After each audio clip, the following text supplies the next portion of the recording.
Ladies and gentlemen, good day and welcome to Jain Irrigation Systems Q3 FY21 earnings conference call. We have with us today Mr. Anil Jain, MD and CEO, Mr. Atul Jain, CFO, and Mr. Neeraj Gupta, Head Finance. As a reminder, all participant lines will be in the listen-only mode, and there will be an opportunity for you to ask questions after the presentation concludes. Should you need assistance during the conference call, please signal an operator by pressing star, then zero on your touchtone phone. Please note that this conference is being recorded. I now hand the conference over to Mr. Anil Jain, MD and CEO. Thank you, and over to you, sir. Thank you. Welcome to all for this conference call on our company's performance for the December third quarter.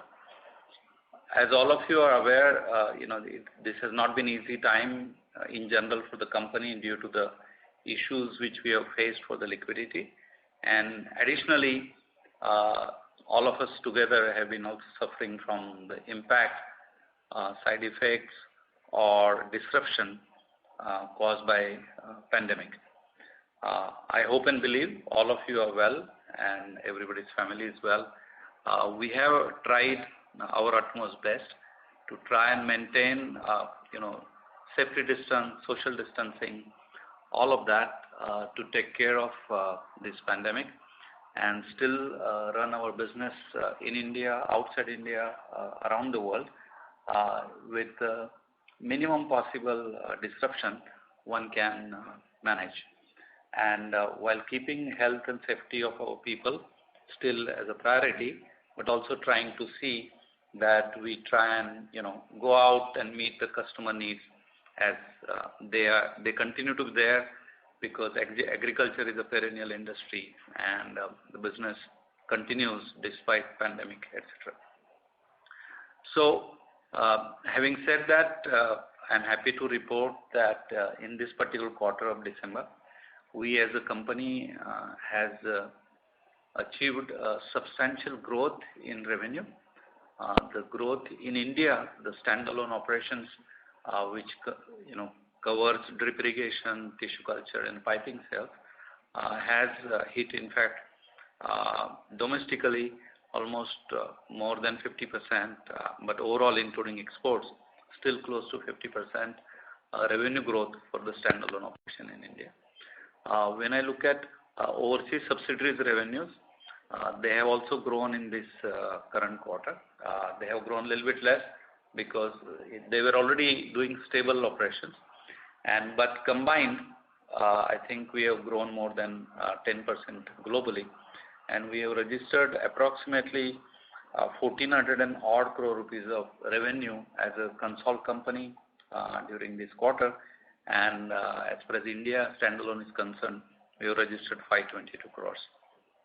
So that's after almost 6 quarters of negative revenue growth, this is the first quarter where we registered significant positive growth, albeit on a lower base of October to December 2019.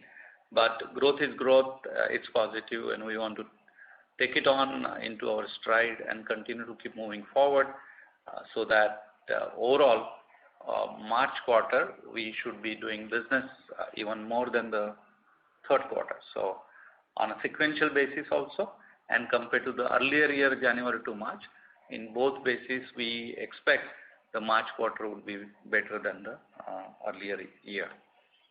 Now, having achieved this revenue and this higher revenue has allowed us also to have a better absorption of fixed cost. Our efforts to continuously reduce cost also are paying off, and because of that, we have been able to significantly reduce our losses in the third quarter compared to the earlier period sequentially or YOY basis. We believe we would continue to remain on the same path going forward, where there would be further better absorption of fixed cost, which would allow us to improve margins, better product mix in terms of our revenue, which we are trying to generate from the market, and also some additional continued effort to reduce the cost. While that we may do from our side as a company, but there are some external factors which are out there. Between September and December, January, there was a significant increase in polymer prices, which has impacted us during the December quarter. But we believe, as we see at least trend recently over last few weeks, I would say, the polymer prices have stabilized. Because if oil goes up, it is possible that polymer prices may go up further. But as of now, it seems they have stabilized. And that significant, sudden, spectacular rise, what you saw in those 4-5 months between August to December, January, I think has somewhat plateaued. And we have made effort during this period to mostly, transmit all of that incremental cost onwards, further transmission to the end customers. And I believe we have succeeded in that almost to full extent. Now, in terms of some of our overseas markets also, especially the irrigation business overseas, our profitability is improving. Our revenues continue to rise, double-digit growth in some of our overseas businesses. We have seen like our irrigation business in US in this quarter grew almost 24%. Then even our international irrigation business outside US grew 28% in this third quarter. So these are positive signs. So while in India irrigation business grew 60%, overseas it has grown between 20 and 30%. So in those markets especially, to be able to grow so much, shows that we are on right path, we are in right business segment, and we have a lot more opportunity going forward. Now, this performance of higher growth, significant amount of higher growth, and continued consistent improvement possibility has also come with better, I would say, cash flow. Overall, when I look at the standalone cash flow numbers for the third quarter for the India, we had operating, cash flow, positive operating cash flow post working capital changes. So that was quite nice. And when I look at our numbers on the cash flow for the entire global console operations, there we definitely have positive free cash flow post working capital changes on one hand, and that in the current quarter. But when I look at 9-month numbers also, we have generated almost more than 2 billion rupees in net cash post working capital changes. So that's a positive for the business, and we intend to continue to ensure that our working capital will become even more and more efficient going forward. We are not making too much of new capex, that has been controlled quite a lot by our teams and our people. And so as we move forward, as the revenues come back and profitability come back with better fixed cost absorption, and with the better working capital cycles, company will start generating free cash flow. So overall, that would be good. So when I look at the numbers in terms of working capital cycle, so overall standalone India basis, our working capital cycle, which was not proper, and because of significant reduction in sale in terms of days outstanding, DSO, it was not really showing good positive story. There we have improved quite a lot. In terms of days, we have moved from 600 days to 540 days. In absolute amount, there is a small amount of reduction, actually in number of total money blocked into working capital on a net basis. So overall improvement as the sales will continue to grow, we would continue to see that this will go down. Within the working capital cycle, especially, we are seeing a reduction in the account receivable. Inventory remains similar. There is no significant change in terms of value. But again, as the sales are improving, the days are going down. That's for standalone. When I look at also our console working capital cycle, overall the absolute amount has gone down by close to about 100 crores approximately in this quarter, despite the fact, as I said, our sales have grown quite a lot. Overall receivables are down more than that. Inventory remains close, partially because of seasonality in the food business. It has gone up slightly, but otherwise inventory in rest of the divisions remains the same. So even when I look at console working capital numbers, we have some amount of reduction on a net working capital NWC basis from the earlier year in terms of absolute amount as well as the days.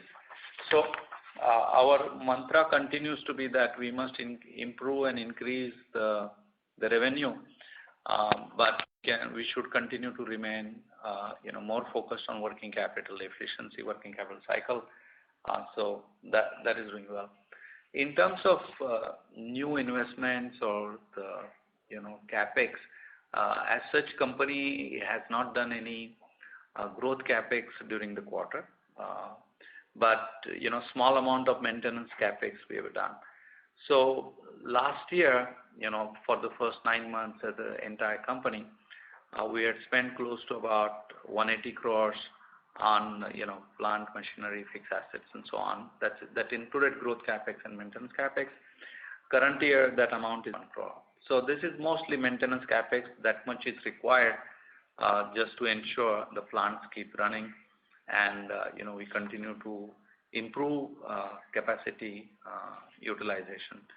So I think we are staying, as such, disciplined on that message in terms of conserving the cash, improving working capital cycle, using existing capacities to grow the revenue, and continually work with our dealers and our market partners to improve our working capital cycle.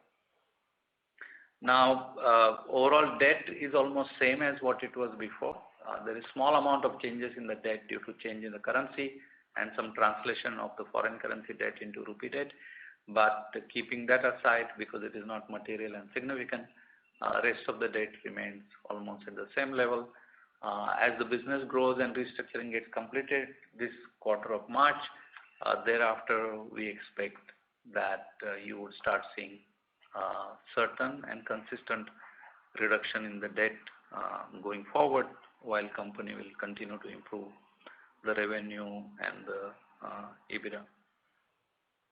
Now, where did this business came from? That's also important to realize. And I'm happy to share that within India, in certain states, we had really positive growth from the retail market, like states like Maharashtra, even Karnataka, few other states, Gujarat. We are growing quite a lot in retail market, where our dealers, with the help of farmers, are able to fund companies, products and purchases with a good demand. And we hope that continues as the upcoming season is there. There was a small amount of setback. Actually, our revenue could have been a little bit higher because some of the raw material like PVC resin prices were like a lifetime high, and that reduced some of the agri pipe customers. They decided to kind of postpone their purchases or delay their purchases for some time, and that meant there was lower sales of that particular division in that particular application, and that otherwise the revenue would have been even higher than 50%. We hope that now the season starts sometimes in next few weeks. Some of those customers will come back because they need to put in pipes into their field before the next season, next monsoon season. Another positive has been during this period is that we have also started doing work on some incomplete projects So now labor is back, and we are also seeing that state government finances are improving. And because of those improved finances, we can see the funds available into the project accounts. So when we do the new supplies or rest of the work for milestone completion, we know that so much of receivables will come back.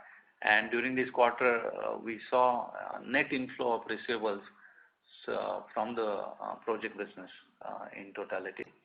And so some of this project work now, in the March quarter, June, September quarter, not September because it's the rainy season, but up to between March and June quarter, it seems to be taking speed.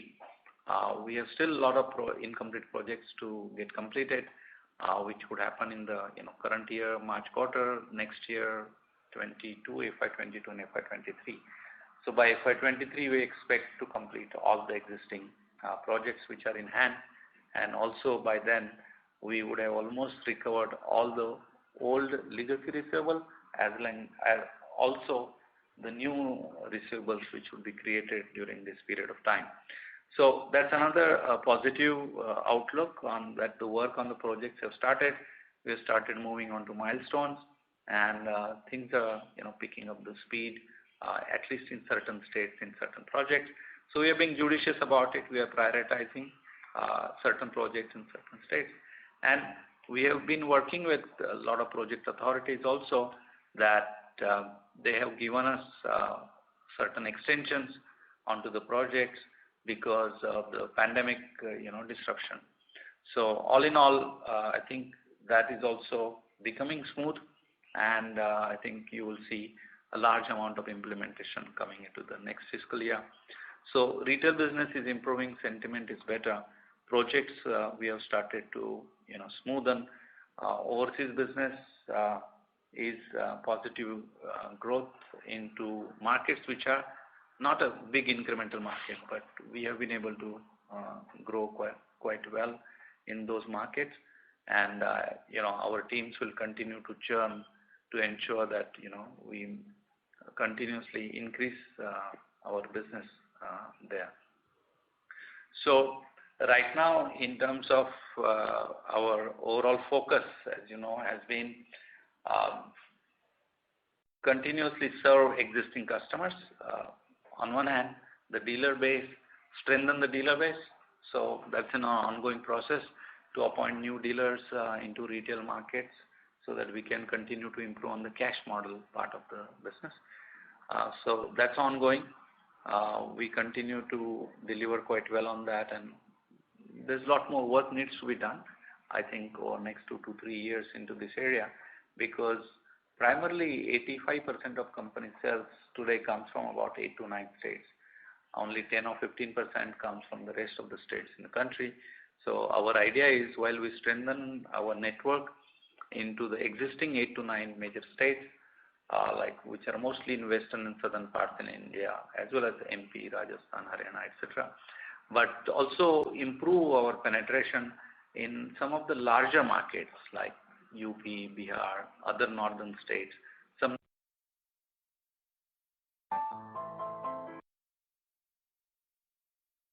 Excuse me, this is the operator. Participants, the line for the management has dropped. Please stay connected while we reconnect the management.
Ladies and gentlemen, thank you for patiently waiting. The line is reconnected. So you may go ahead. I'm sorry for the disruption. I'm online from our headquarters here in Jalgaon. So not sure exactly when I lost you guys, but I think I was talking about our emphasis on building market network and focus on building deeper penetration into partly new areas, new geographical area, and while continue to strengthening the existing network also. So that we are doing, and as I already spoken about the debt in terms of how much is which is almost 65 billion rupees, which continues to remain the same. Now, having spoken about the operations and the quarterly results, which have been, as I said, quite positive in terms of higher revenue and lowering of the losses, improved EBITDA margins, good geographical growth across the board, across different divisions. So, in that. तुम्ही ज्या व्यक्तीशी बोलत आहात. So now, in terms of, we continue to have orders worth almost 4,000 crores in our hand, and as I said, we want to execute on these orders as we move forward over the next 2 years, apart from the normal orders which we'll continue to receive from our retail customers, our dealers across the board. In terms of overall other businesses, company's food business, food is a subsidiary. It has not done that well because if one would note that last mango season, which was June to July, August, May to August 20, we could procure almost only 30 or 40% of mangoes because mangoes were not available. There was huge disruption caused by the pandemic. And before that, the onion season, there was also climatic challenge there where availability of onion was also only 30 or 40%. So between two seasons, and these are two of mainstay products, onion as well as mangoes, we have significantly lost the revenue, and we continue to lose that revenue now because we just simply couldn't produce because raw material was not available. And so impact of lack of raw material, impact of our own, being in a default category and having not access to liquidity, and then the pandemic where some of the demand for our end customer, the people who make beverages like juice, and where people were stayed inside home so they didn't go out, it seems it had a challenge.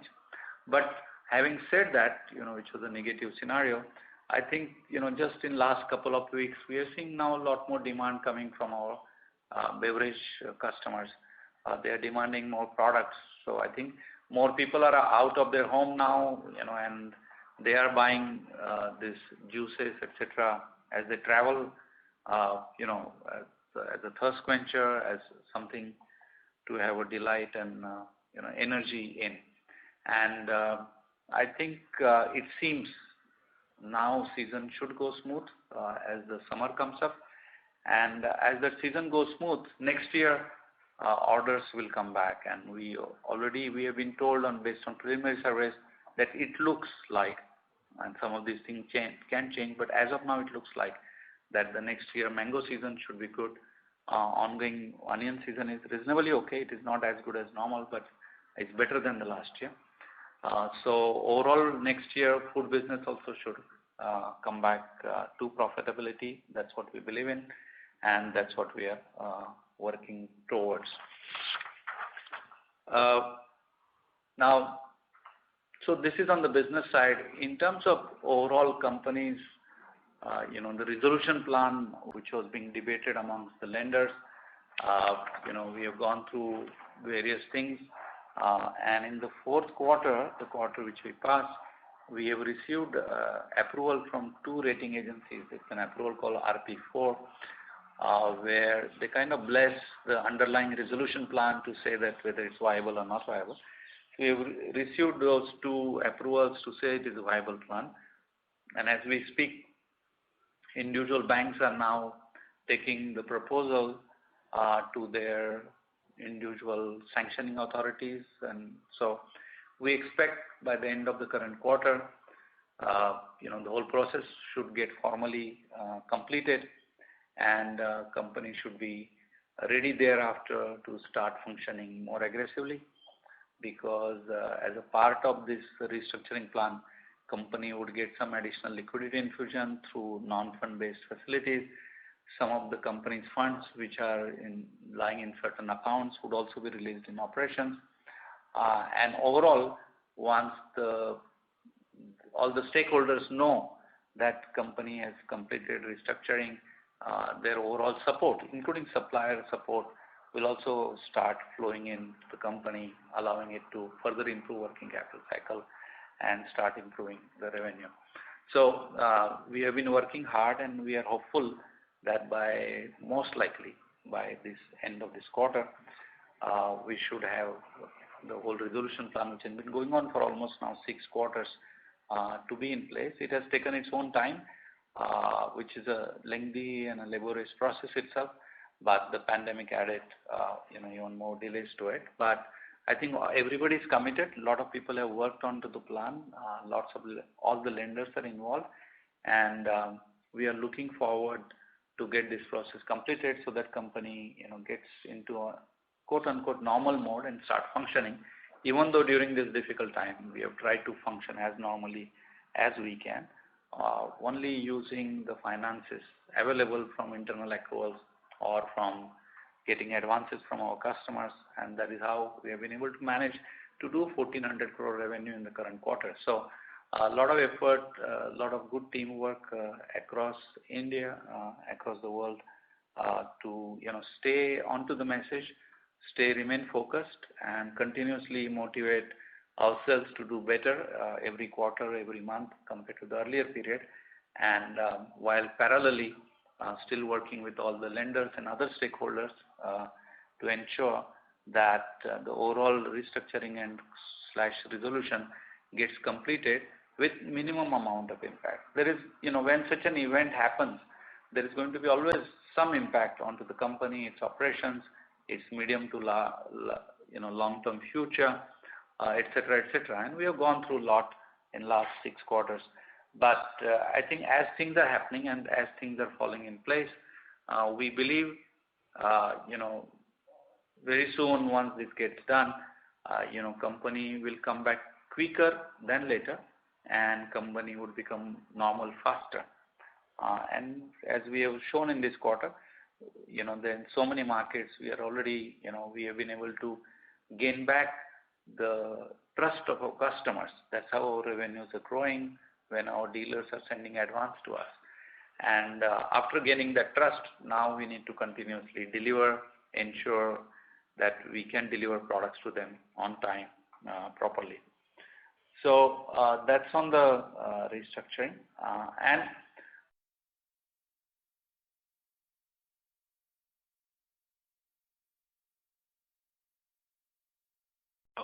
Excuse me, this is the operator. So we can't hear you.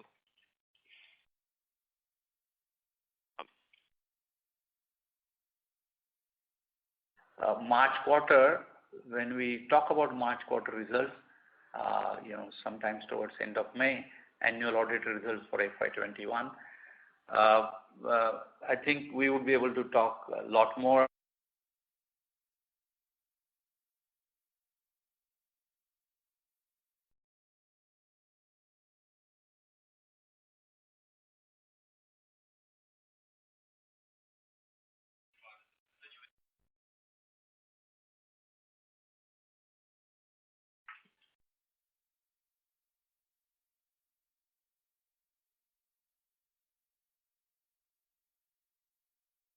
Ladies and gentlemen, we request you all to please stay connected while we check the management's line.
Ladies and gentlemen, thank you for patiently waiting. The line is reconnected. So you may go ahead.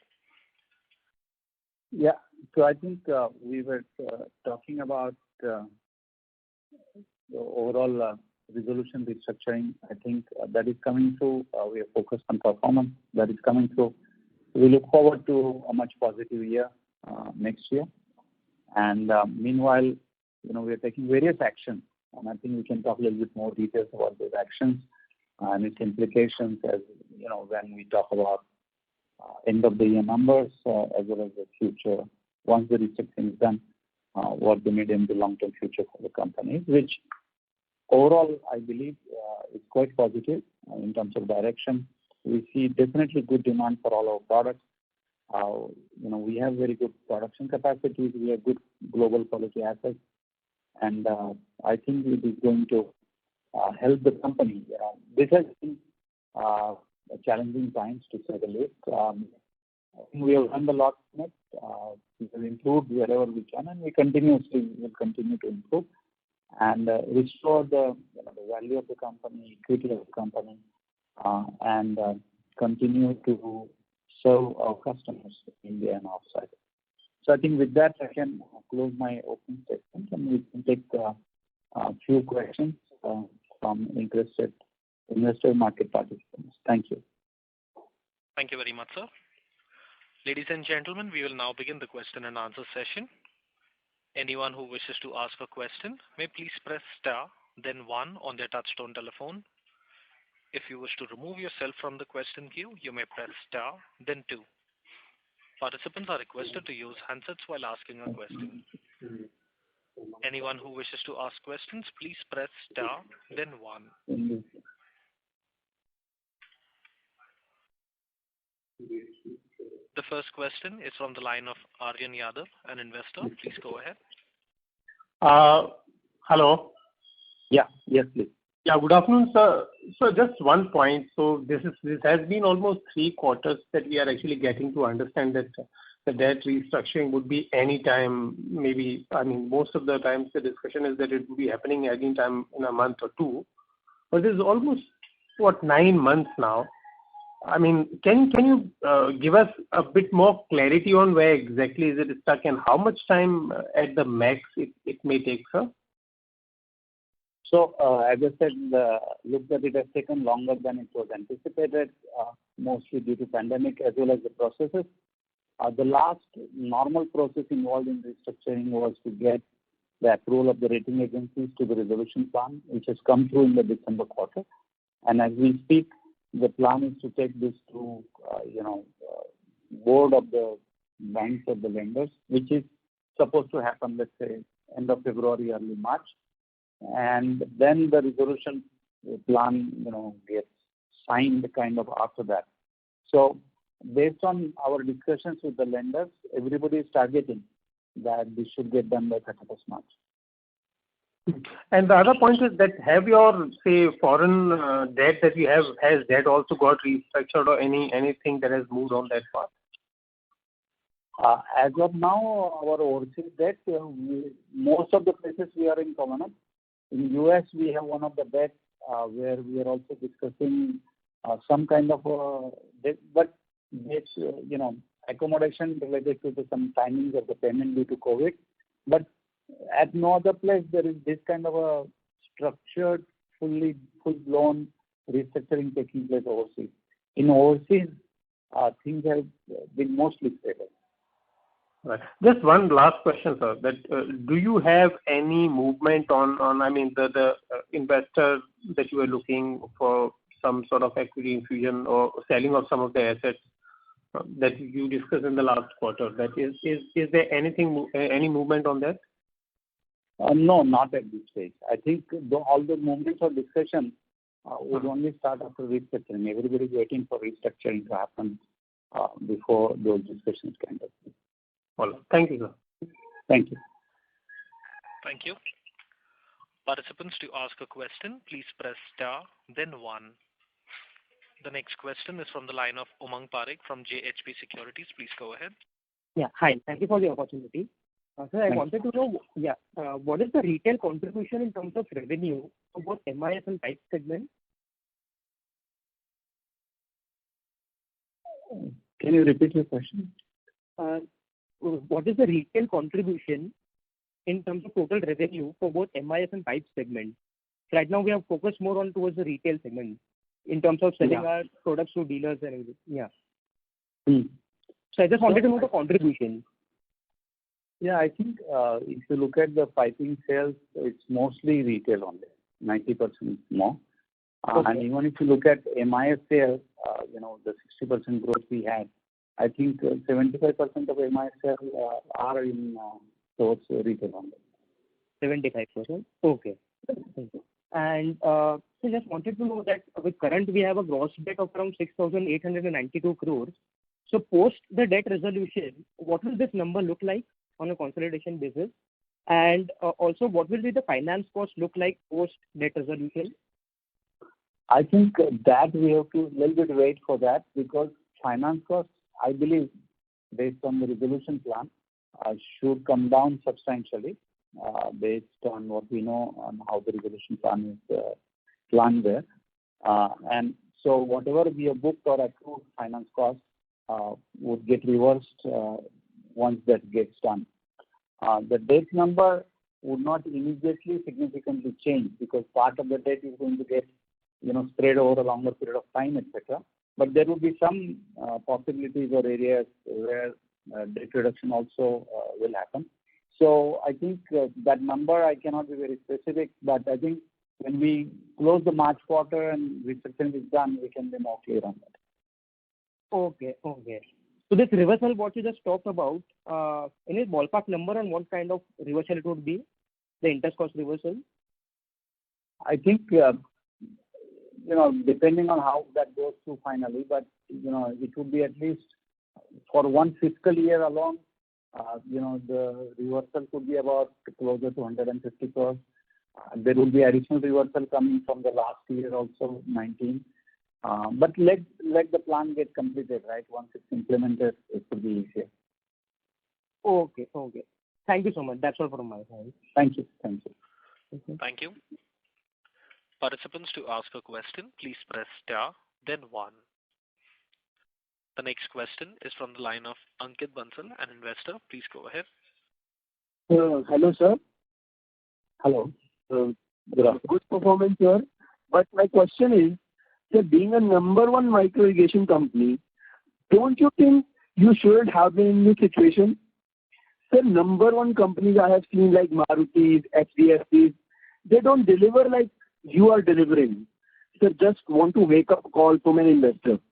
Second question, sir, being an investor and a business analyst, why are you not exploring the whole of India in micro irrigation? Sir, come to Punjab, Haryana, where there is so scarcity of rain. Sir, go to each district, you have so much of network, so much of name, such an old company from 1963. Sir, I'm not able to understand, sir. This idea, I think, will turn around your company. Sir, what are your views? Sure, thank you. So thanks for the question. I think both are important. As you mentioned, we are the largest drip irrigation company. That's true, and we have pioneered that market. We have reached out to a large number of farmers, improved their prosperity. We have done a lot to become number one, and we have really created value for all stakeholders during that period of time. But recently, last 2 years, we suffered because while trying to, generate and continuously reach more number of farmers, we got involved into taking on irrigation side, where ultimate use is drip irrigation only, micro irrigation only. We took a lot of projects and so on, and where the funding from the state government did not come back to us in time. And, more than 1,500 crore rupees of the receivables were delayed, etc., which has caused additional finance costs, which has caused disruption, which has caused default, and therefore we got into restructuring. So that's the unfortunate part of it. It's part of a business cycle, also partly learning for us. So we are now, going forward, focusing more on the dealer network, and that covers your second question. That as we come out of these issues from FY22 onwards, you will see that as a number one drip irrigation company in India, we will again start back delivering very good growth, good return on capital, all of that on one hand. On the other hand, the other question you raised about the geographical areas, In terms of northern India, you talked about Punjab and other areas. I did speak a little bit earlier today that, that's what company really wants to focus, build our network into the states where we're not there fully. Now, you rightly said that, places like Punjab, you need more water. But as long as the government is providing free water, free electricity, then the farmers don't value the importance of micro irrigation sometimes, because they say, if I save water, what is in it for me? So I think, but slowly farmers, they are smart farmers everywhere, right? Those are the smartest people I think I have met with the farmers.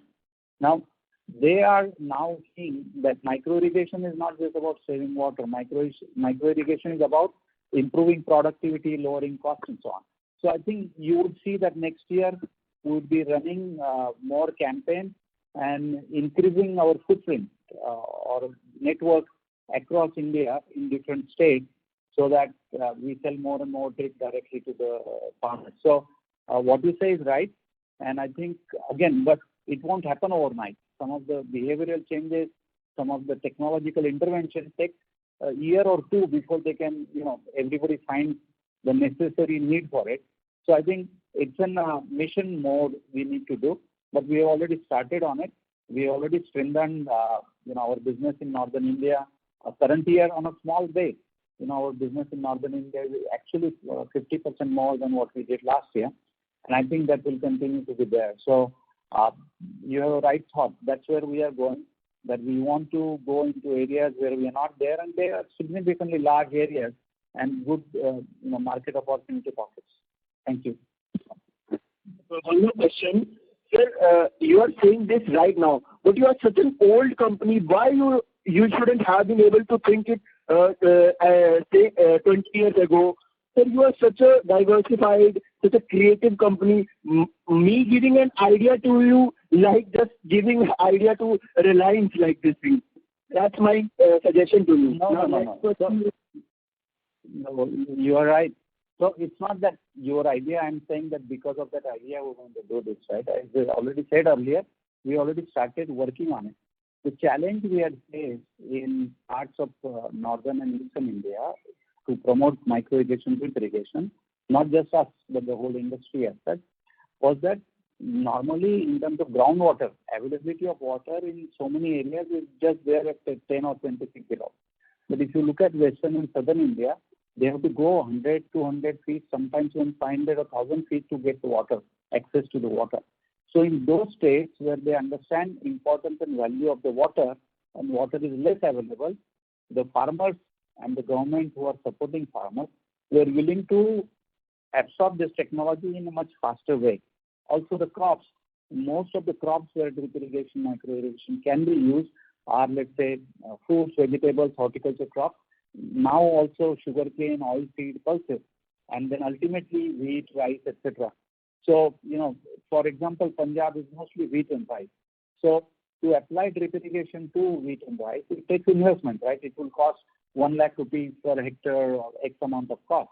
So if farmers do not have a wherewithal to invest that kind of money, therefore he will not take drip irrigation. But now, for example, a lot of research we have done on rice for last 5 to 7 years or 10 years almost, where normally when you think about rice is grown, in terms of inside the water, right? Knee deep water. But now you can grow rice with the help of drip irrigation where you don't see any water. So that will be something altogether new for areas like Punjab and so on.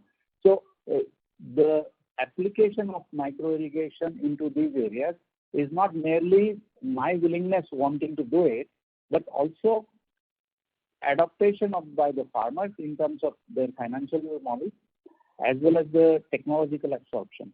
So I believe, everywhere there is time has to come before certain things happen. So we pioneered this in India. I think we have done a lot in western and southern India, now central and part of north. We have been doing a lot of work, for example, in Rajasthan. Haryana, we have already done good work on rice and a few other crops. So I believe that now is the time also that parts of UP, Bihar, parts of Punjab, other areas of north, also parts of east like Orissa, West Bengal, is where this will continue to grow. So this is an ongoing effort. India is a large country, it's like a continent, And lot has been done, but lot more needs to be done. And we are very focused on it. And you will see over next few years concrete results where farmers are benefiting from this technology, and our business will continue to grow. Thank you. So the second question, sir. Sir, in that restructuring part, you have given the clarification on number one company. But again, my question is, sir, you are just giving date on date, and I have listened to that restructuring grant. But sir, you are giving date on date. No restructuring plan have yet not finalized. Sir, being a number one, you think, is it good giving date on date, like losing the investors' confidence? So this will not increase your investors' confidence.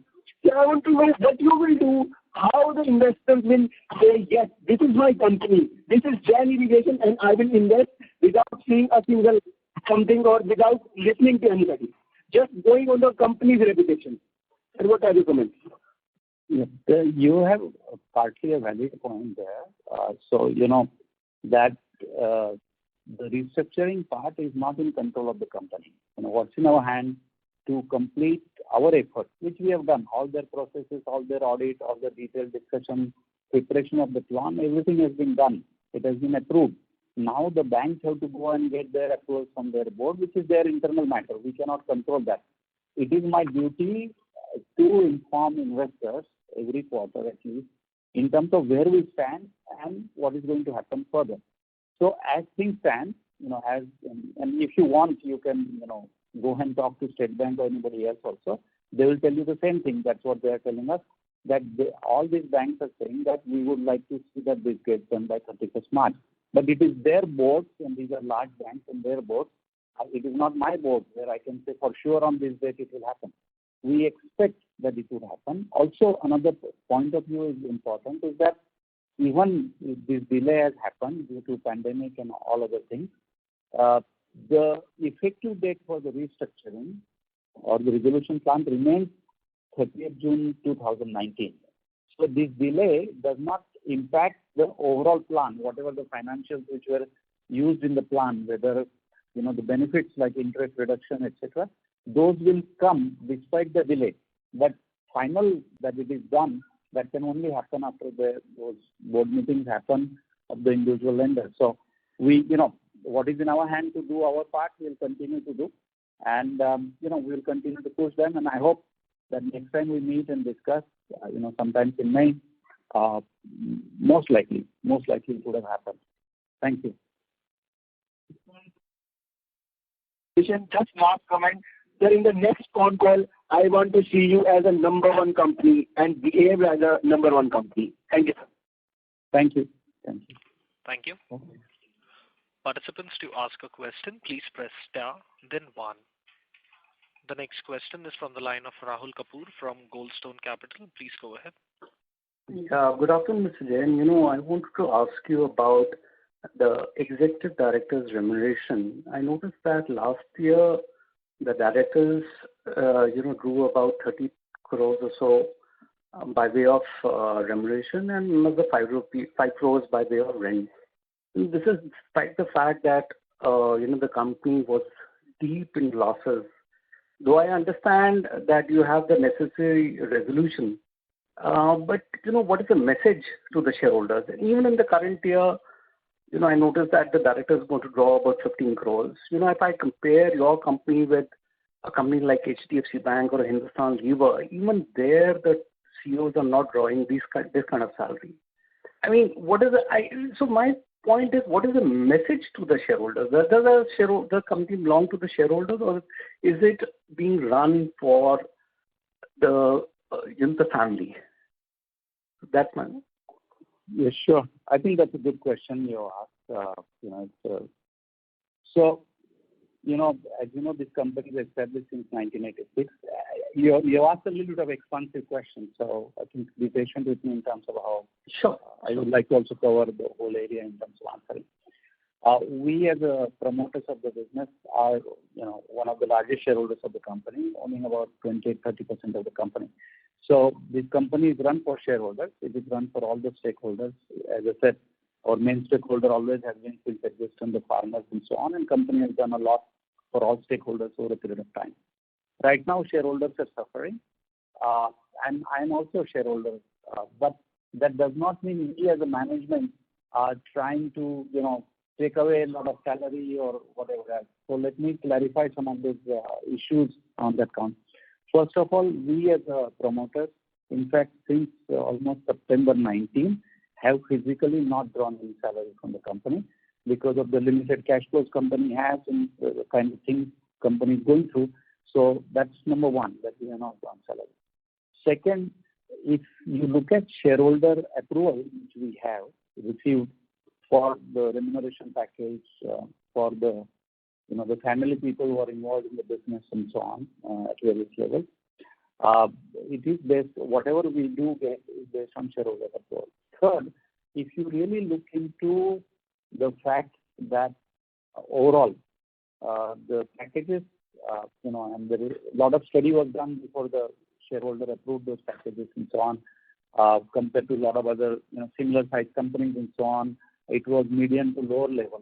The fourth, 80%, and let me repeat, 80% of that approved package was almost performance-linked salary and not a fixed salary. Our fixed salaries are actually much lower. Now, last year, that is FY 20, actual salaries drawn by promoters. Again, as I said, we are not physically drawn them. They might be credited to account but not drawn. Have been only based on the fixed component, which is a very minimal component, and the rest, which is majority, which is performance based, that has not been drawn by us, and that was not because it was linked to the profit. If there are no profits, you don't get it. So that's the same last year. It would be same. Now this user company has a profit or loss get calculated based on the annual audited numbers with a certain formula under the company law, and that time the board, the nomination remuneration committee, based on the original shareholder resolution, decides how much one would draw. So there is no way we as a promoter or the people who are running this business are quite conscious of what we do. We're quite ethical about why we exist. We know why we exist, and we do not think this is something from which we can keep drawing while overall company is suffering. So what we are drawing is a minimum level of remuneration. We are not drawing which is linked to performance because performance has not been good. And whatever is being credited or debited in the books, we have physically not drawn in cash. So, and in fact, over the last 10 years or so, whenever company was in difficulty because of agriculture nature of business, seasonality impact and so on, promoters, one way or the other, even by pledging either our own homes or whatever else, we have raised and invested more than 500 crore rupees into the company through equity. And at a lot of times, it was even at the higher mark. The last time we invested into the company, it was at 80 rupees a share. This is, I think, 16, 17 sometimes. So promoters are very conscious of their role. We do not think this is something where we keep taking cash out as if it is our own Jagir or personal system. We work hard every single day of the company. We have certain needs, so some amount of basic salary we need to take. But we are also running, and I hope even current year, maybe 6,000 crore with the business, and this year may still have losses. But I hope from next year business will become profitable. So whatever we do, it is not just as legal guidelines or within what has been approved by shareholders. I'm going beyond that. In terms of the spirit, we are very conscious and committed that we do not, during this difficult time, as promoters, we should not be drawing something beyond what is minimum necessary to manage the affairs, and in a very transparent way. And that's what we are doing.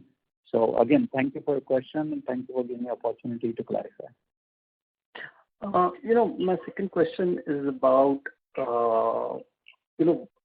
as part of the debt restructuring plan, would you be selling some of the businesses, either part or whole? And if yes, which segment are you looking to exit, either partially or wholly? I think I will not be speculative at this stage. Our current restructuring plan or resolution plan first provides company, as I said, normalcy. It provides significant reduction in the interest cost. It provides certain time period of next 5 to 7 years to repay certain obligations. It ensures certain additional governance and so on. So particularly resolution plan does not say I must sell X or Y. The plan is focused on improving company's working capital cycle, improving company's operations, reducing company's dependence on the government, and all of that. So that is all going to happen.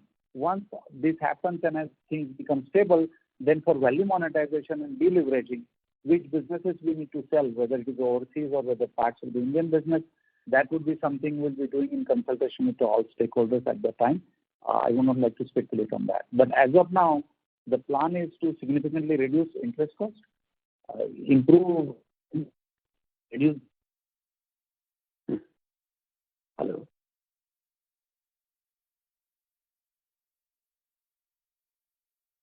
Oh, Mr. Jain, we can't hear you.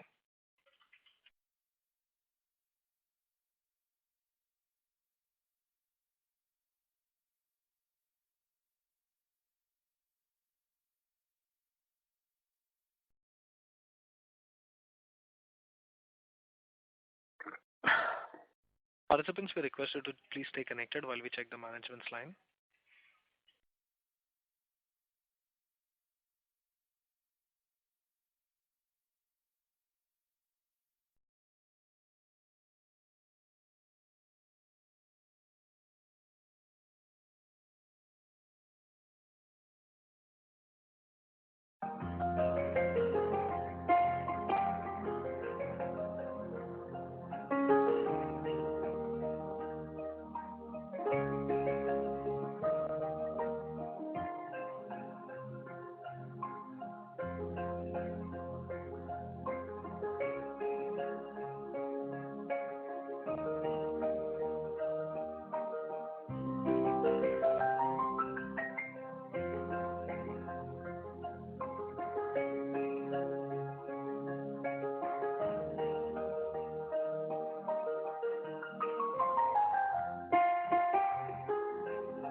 Ladies and gentlemen, the line for the management is reconnected, so you may go ahead.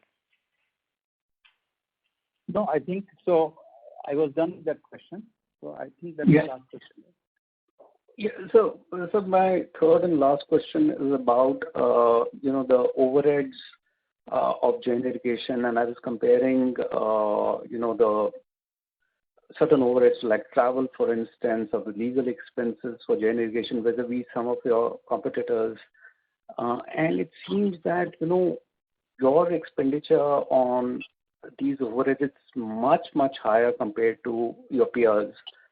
So would you like to comment that in future this is likely to come down as a percentage of sales? Yeah, I think, I don't know which period you're talking about. So I'm talking about, 2018. I've been looking at the numbers over the years, and, one head of expenses which has gone up substantially as a percentage of sales is, the travel expenditure, the legal expenditure, and certain other overheads. And when I compare it with, competitors, it's far in excess to what they are incurring. So, just want to ask you whether there's any focus to reduce these expenses. Yeah. So generally speaking, right, I do not know with whom you're comparing, whether they're domestic players or global players and so on. But not knowing that, what I can tell you, travel expenditure substantially is down in any case because of the COVID and so on. But even going beyond COVID, percentages to sale in 20 and 21 may still look higher because of the lower sales which we have achieved because of lack of liquidity and lower capacity utilization, etc. So as capacity utilization goes back to the next year, you would find that travel expenses will definitely be down and other overheads.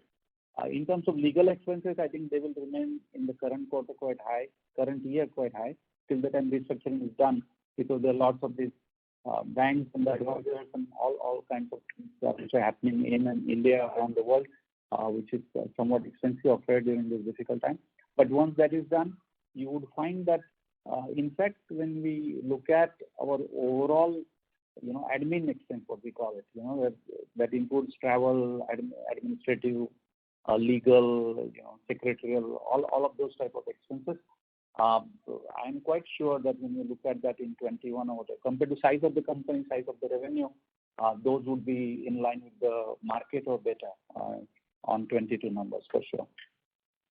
Is there any hope of recovering these long, overdues from certain state governments like Madhya Pradesh, if I'm not mistaken, or Karnataka? I think, some of these dues have been there for possibly about 18 months or so, if I'm not mistaken. Is there any hope of getting that money now?